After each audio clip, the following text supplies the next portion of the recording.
রাতুল চরণে আমায়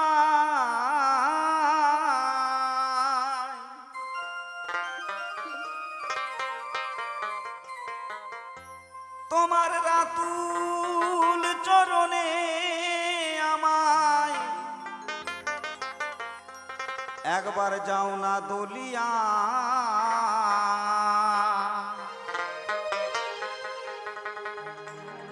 ভবে আমি অভাজন বলিয়া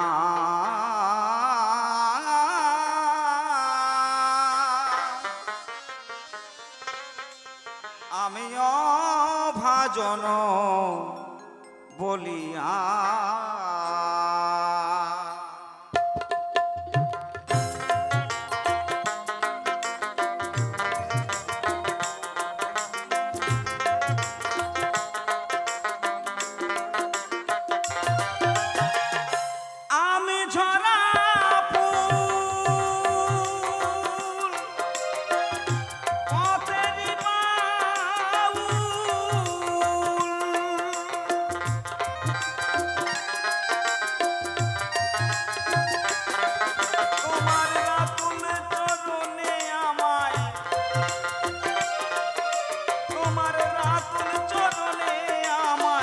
যাও না দলিয়া আমি অভাজন বলিয়া আমি অভাজন বলিয়া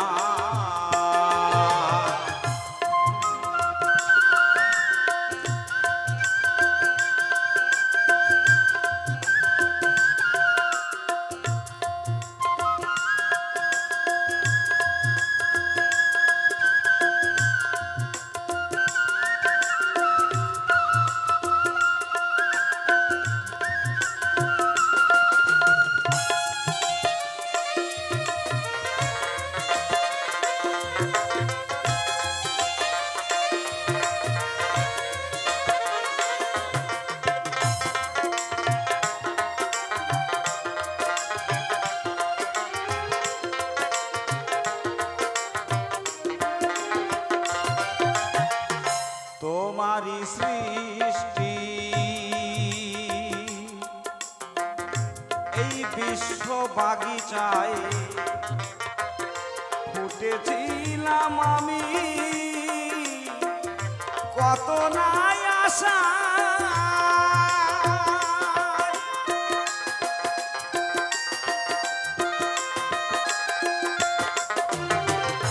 প্রভু তোমার সৃষ্টি এই বিশ্ব বাগিচায় ফুটেছিলাম আমি কত নাই আশা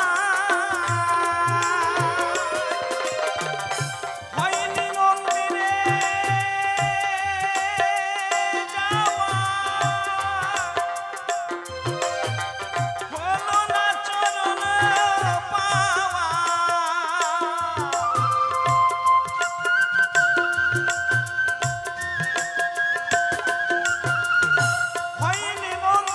যাওয়া হলো না চরণ পাওয়া তবু তোমার পথ চাওয়া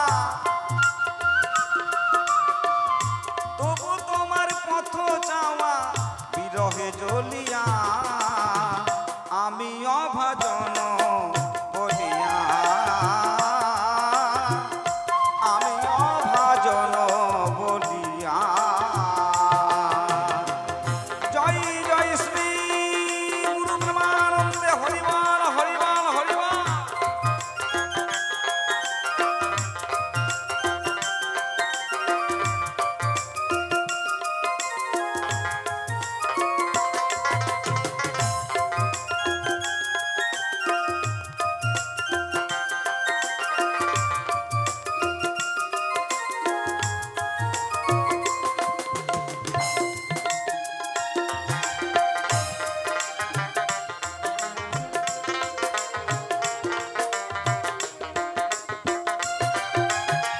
তব চরণ পরশে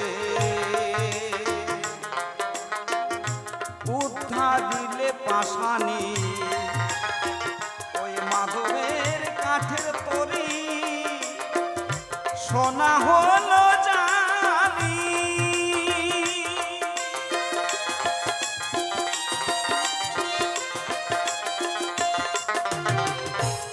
একদিন বিশ্বামিত্র মুনি মনে মনে ভাবলেন, দুর্মাদ তারকা রাক্ষসীর অত্যাচারে আমরা বনমাঝে যত মনি ঋষি আছি শুদ্ধাচারে সুষ্ঠুভাবে কেউ যজ্ঞ শেষ করতে পারি না।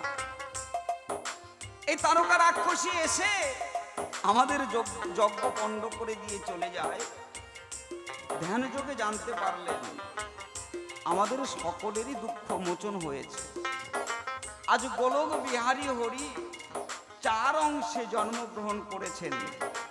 অযোধ্যায় রাজা দশরথের ঘরে রাম লক্ষ্মণ ভরত শত্রুধন 4টি ভাই জন্মগ্রহণ করেছে।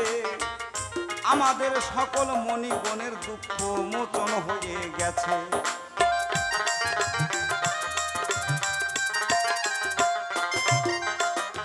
বিশ্বামিত্র মুনি ভাবলে, এই সুবর্ণ সুযোগ আমি তো হেলায় হারাতে পারি না।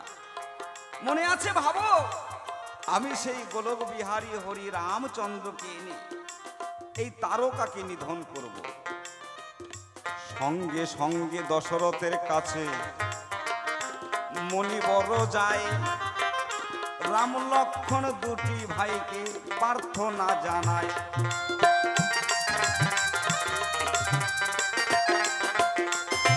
হে রাজন, আমি শুনেছি তোমার ঘরে রাম লক্ষ্মণ নামে 2টি পুত্র সন্তান আছে। তাই বলতে চাই তোমার কাছে, তুমি রাম লক্ষ্মণকে আমার করে অর্পণ করো, আমি আমার আশ্রমে নিয়ে যেতে চাই। বিশ্বামিত্র মুনি সে যদি একবার ক্রোধিত হয়ে যায়, তার ক্রোধের অনল থেকে অব্যাহতি পাওয়া মুখের কথা নয়। মুনির ভয়ে দশরথ তখন কোন কর্ম করিল, রাম লক্ষ্মণ 2 ভাইকে তখন সাজাইয়া দিল।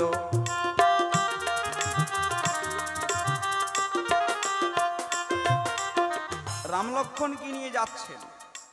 এখন যেতে যেতে কিছু দূরে গিয়ে বললে, রাম যদি 1 প্রহরে যেতে চাও, ভয়ঙ্কর সেই তারকা রাক্ষসীর ভয়।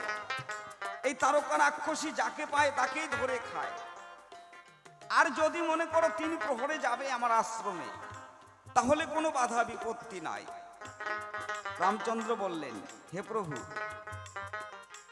আমাদের শীঘ্র করেই যেতে হবে আপনার মন্দিরে, তাই আর বিলম্ব নয়, আমরা 1 প্রহরেই যেতে চাই। বিশ্বামিত্র মুনির সঙ্গে গো রাম লক্ষ্মণ 2টি ভাই যে পথে রওনা দিল, সম্মুখেতে মিথিলার ওই পারঘাটা পড়িল।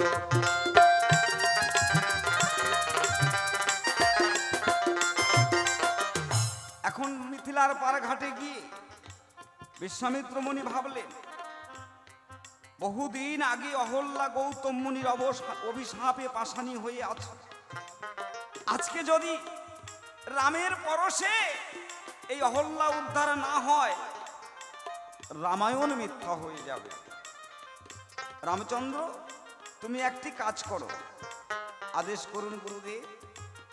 বলে, রামচন্দ্র, এই যে পাষাণ মূর্তিটা দেখতে পাচ্ছ না, এই পাষাণ মূর্তিতে তুমি একটু তোমার চরণ স্পর্শ করো।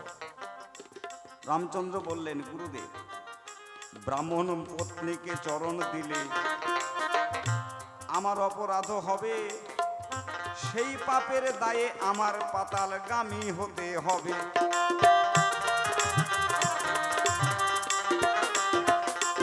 হে গুরুদেব, আমি এহেন অপরাধের কাজ করতে পারবো না। বিশ্বামিত্র মুনি ভাবলে, আজ যদি রামচন্দ্র অহল্যাকে উদ্ধার না করে, তাহলে রামায়ণ মিথ্যা হয়ে যায়। বেশ তো রামচন্দ্র, তুমি যখন এই পাষাণকে চরণ ধরে দিতে তুমি সংকোচ বোধ মনে করছো, তাহলে আমি করি বর্ণনা, তোমাকে চরণ স্পর্শ করতে হবে না। তোমরা 2টি ভাই হস্ত উত্তোলন করে পাষাণ ঘিরে নৃত্য করো। তোমরা 2টি ভাই গুরু বাক্যে রাম লক্ষণ দুই ভাই নৃত্য করে তাই।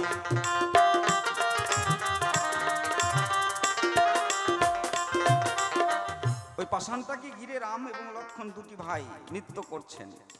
এমন সময় বিশ্বামিত্র মুনি পবনদেবকে আহ্বান করলেন। পবনদেবে যখন প্রবল বেগে বাতাস দিলেন, শ্রীরামচন্দ্রের পদরেণুর পরশ লেগে পাষাণটা মানবী হয়ে প্রণাম করে চলে গেলেন। দেখতে পেলেন কে? ওই মিথিলার পার ঘাটে ছিল ঘাটের মাধব। মাধব দেখে মনে মনে ভাবলো, তাই এখন যদি এই মণিবর আমার নৌকায় পার হতে আসে তাহলে আমার কি হবে উপায়? অতএব মনে আছে ভাবো, পরপারে নিয়ে গিয়ে নলখাগড়ার মধ্যে নৌকাটা ঢুকিয়ে দেব।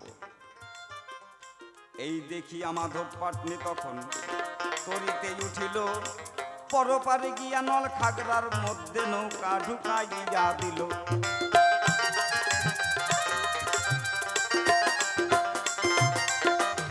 এখন জেগে জেগে যদি কেউ ঘুমায় বাবা, সে ঘুম তো আর ভাঙানো যায় না।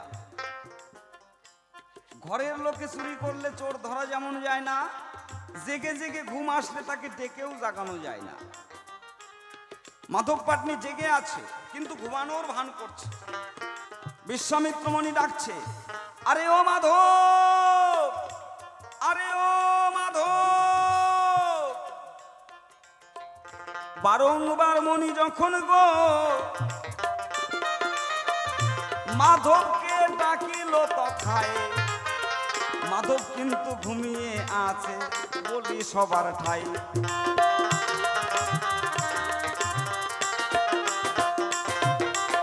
বিশ্বামিত্র মুনি বললেন, মাধব রে, এতবার তোকে ডাকবার পরেও তুই আমার ডাকে সাড়া দিলি না। আমি মনে পেলাম তাপ, তাই তোকে দিতে চাই অভিশাপ। ওরে মাধব! সঙ্গে সঙ্গে মাধব পাটনি বৈছাটা নিয়ে ওই পার থেকে এপারে তরি ভিড়িয়ে দিলেন। মণিবর, আমরা সকল কিছু সইতে পারি, কিন্তু তোমরা যে অভিশাপের কথা বলো, এই অভিশাপের কথা শুনলে আমরা আর তোমাদের কাজ না করে থাকতে পারি না। বলো মণিবর, আমায় কি করতে হবে, কেন আমায় ডেকেছ? মাধব, তুই আমাদেরকে পরপারে পৌঁছে দিবি। হে মণিবর, আমি পরপারে করে দিতে পারি, তবে ধলা বালককেও পার করব, আপনাকেও পার করব। আমি করি বর্ণনা, ওই কালো বালকটাকে পার করতে পারবো না। যার চরণ গুণে পাষাণ মানব হয় গো, আমি নজরেতে দেখি বারে পায়ে। যদি আমার কাঠের নৌকা মানুষ হয়ে যায়, কি হবে উপায়?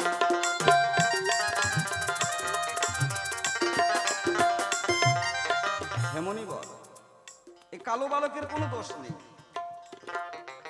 যত দোষ ওই কালো বালকের চরণের। আমি দেখতে পেলাম ওই কালো বালকের পদরেণুর পরশ লেগে এই বহুদিনের প্রাচীন পাষাণ মূর্তি, যে পাথরের উপরে বসে আমরা কত গা হাত বা ঘষা মাজা করি, সেই পাথরটা মানুষ হয়ে গেল। এখন যদি কালো বালকের পরশ লেগে আমার কাঠের তরিটা মানুষ হয়ে চলে যায়, মণিবর, আমার কি উপায় হবে? আমি যে দিনহীন কাঙাল, ওগো মণিবর, অতএব আমি করি বর্ণনা, তোমার ওই কথা রাখতে পারবো না। বিশ্বামিত্র মুনি বললেন, মাধব, তোকে আগে ওই কালো বালককেই পার করতে হবে। আজ তুই তো এই ঘাটের মাধব। মাধব রে, এই কালো বালকের ওই একটা খেবা ঘাট আছে, বলি যে তোর ঠাই। কত ধনী ব্যক্তি দরিদ্র হইয়া সেই খেওয়া ঘাটে যায়। হরিবল হরিবল হরিবল। মাধব রে, তুই কৃপা করে পার করে দে। মাধব বললেন, মণিবর, তাহলে পার করতে পারি, একটি শর্তে। কি জানো? ওই কালো বালককে পার করব, কিন্তু কালো বালকের চরণটা যেন নৌকার সঙ্গে না লাগে। মাধবের কথা শুনে রামচন্দ্র নৌকাতে বসিল, ভগবানের চরণ যুগল নৌকার বাহির দুলিতে লাগিল।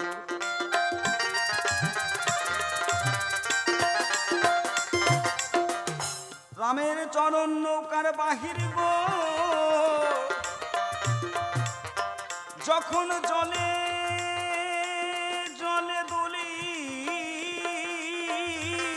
লাগিল, অমনি মকর বাহিনী গঙ্গা জাগিয়া উঠিয়া চরণ পুজিল। হরিবল হরিবল হরিবল।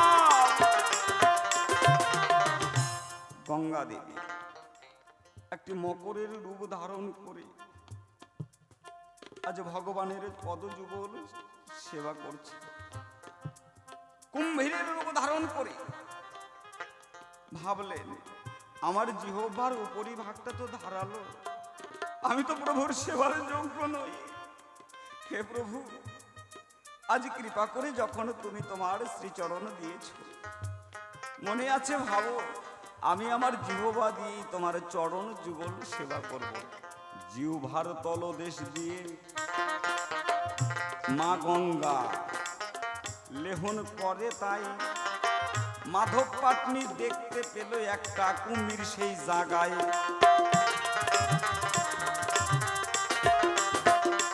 এই কালো বালক, আজকে তুমি যেভাবে চরণটা বাইরে রেখেছ, আমি দেখতে পাচ্ছি ওই কুম্ভীর এসে তোমার চরণের সঙ্গে প্রায় মুখ লাগিয়েছে। এই কুম্ভীর যদি তোমায় খেয়ে ফেলে, তাহলে আমি তো আসামি হয়ে যাব। অতএব তোমার চরণটা একটু উঁচু করো, নৌকার উপরে উঁচু করে রাখো। মনে আছে ভাবো, আমি তোমার চরণটা আগে একটু ভালো করে ধুয়ে নেব। মাধব ভাবলো চরণের যত দোষ, অতএব এই চরণটা যদি আমি একবার ধৌত করে নিতে পারি, তাহলে তো সকল দোষ নির্মল হয়ে যাবে।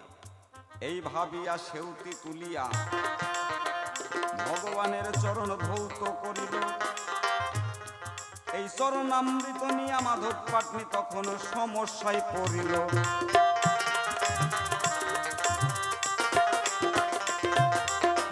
এখন ওই চরণামৃত নিয়ে মাধব পাটনি মনে করছে এটাকে জলের মধ্যে ফেলে দেই।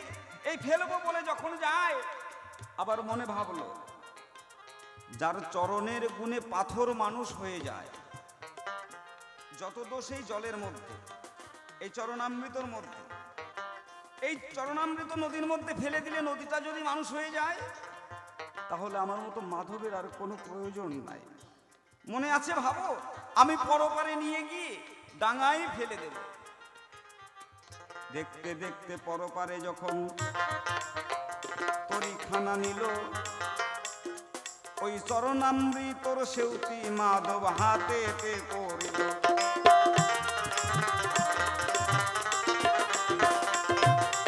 এখন সেউতির জলটা যখন ডাঙাতে ফেলতে যায়, মনের মধ্যে জাগলো সংশয়। ডাঙাতে ফেলবার পরে এটাও যদি মানব হয়ে যায়, আমার মতো কতদিন হয়নি দরিদ্র কাঙাল, তারা নদীর তীরে বসত করে, তাহলে তারা যাবে কোথায়? অতএব এই কালো বালকের চরণের যখন এতই দোষ, মনে আছে ভাবো, চরণামৃত কোথাও না ফেলে আমি নিজেই পান করে নেব। ভক্তিপূর্ণ ভাবে তখন গো মাধব পাটনি চরণামৃত পান করিল। তাই এই দেখিয়া বিশ্বামিত্র ডেকে ডেকে কয়,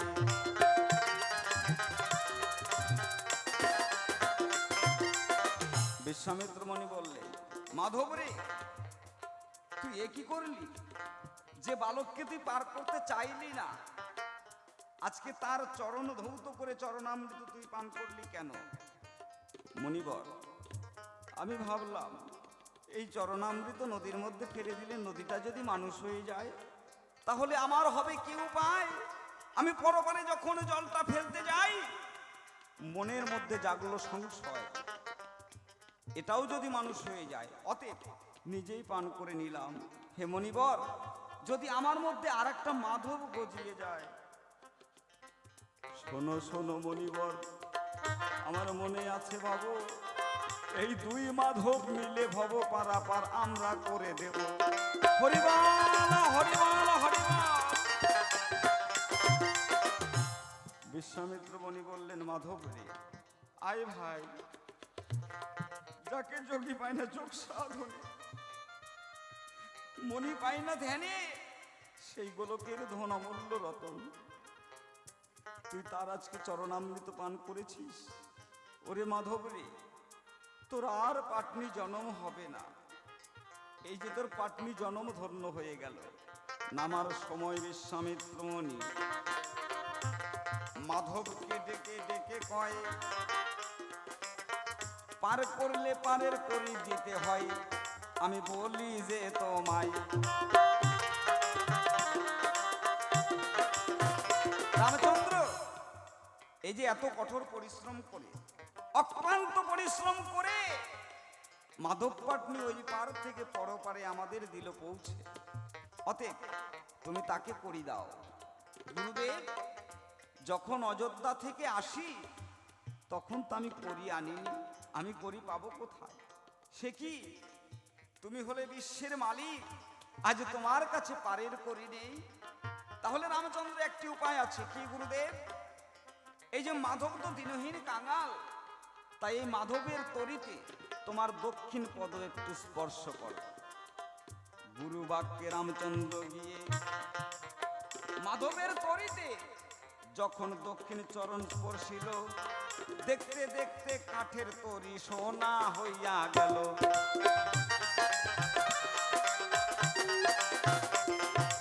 এখন কাঠের তরিটাই আর নাই, সোনার নৌকা হয়ে গেছে। মাধব দিনহীন কাঙাল জীবনে কোনোদিন এত সোনা দেখেনি। মাধব ভাবলেন কি, এত অক্লান্ত পরিশ্রম করে আমি সকলকে পরপার থেকে এপারে পৌঁছে দিলাম, আর যাবার সময় করির বিনিময়ে আমার নৌকায় আগুন লাগিয়ে দিয়ে চলে যাচ্ছে। এই দেখে মাধব পাটনি বৈঠা নিয়ে আজকে ভগবানকে মারবার জন্য মাধব দৌড়ানো শুরু করে দিয়েছে।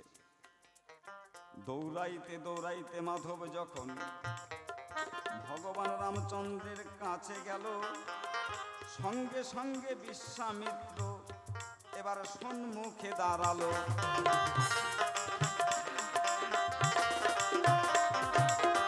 বিশ্বামিত্র মুনি বললেন, মাধব ক্ষান্ত হও, এ কি ভাব? তোমার ওই তরিটা তো কাঠের তরি আর নাই। ওরে মাধব, তোর সারা জনমের মতো দুঃখ মোচন হয়ে গেছে। দেখ, চেয়ে দেখ, তোর কাঠের তরি নাই মাধব, এখন সোনার তরি হয়ে গেছে। মাধব বললেন, হে মুনিবর, আমি তো দিনহীন কাঙাল, এপারের যাত্রীকে ওই পারে পৌঁছে দিয়ে যাহা কিছু অর্থ উপার্জন করি, তাই দিয়ে আমি আমার জীবিকা নির্বাহ করি। আমার ঘাটে যদি সোনার তরি বাঁধা থাকে, মনিবর, কখন যেন কে এসে আমাকেও মেরে নেবে, আমার তরিটাও নিয়ে চলে যাবে। অতএব আমি পরের দেওয়া স্বর্ণ ধনে ধনী হতে চাই না। মনিবর, আমার যেমন তরি ছিল তেমনই তরি করে দিন। বিশ্বামিত্র মুনি বললেন, তথাস্তু। তবে মাধব শুনে রাখ, শুধু তুই নয়, আজ থেকে গুদারা ঘাটে কারো ভালো তরি থাকবে না, ফুটা ফাটা সকলেরই থাকবে। এই জন্য গুদারা ঘাটে তরিতে জল ওঠে ফেলতে হয়, জল উঠে ফেলতে হয়। তাই আমার ভাবে কবি কলম দিলেন কি, তব চরণ পরশে উদ্ধা দিলে পাষাণে, মাধবের কাঠের তরি সোনা হলো জানি।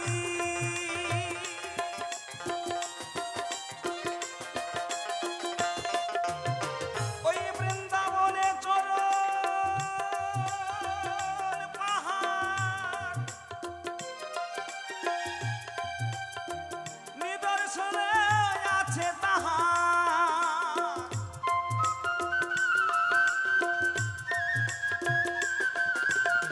বৃন্দাবনে চরণ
অভাজন বলিয়া,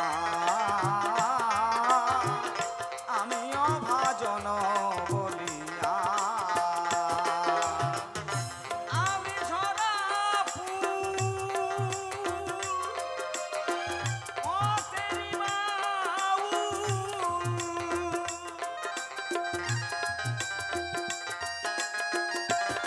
তোমার রাতুল চরণে আমায়, রাতুল চরণে আমায় যাও না দলিয়া,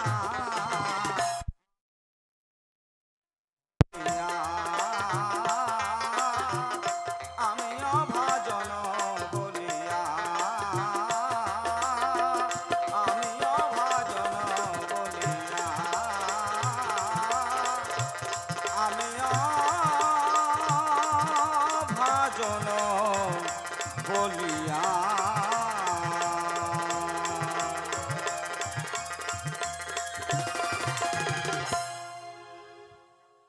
জয় গুরু জয়।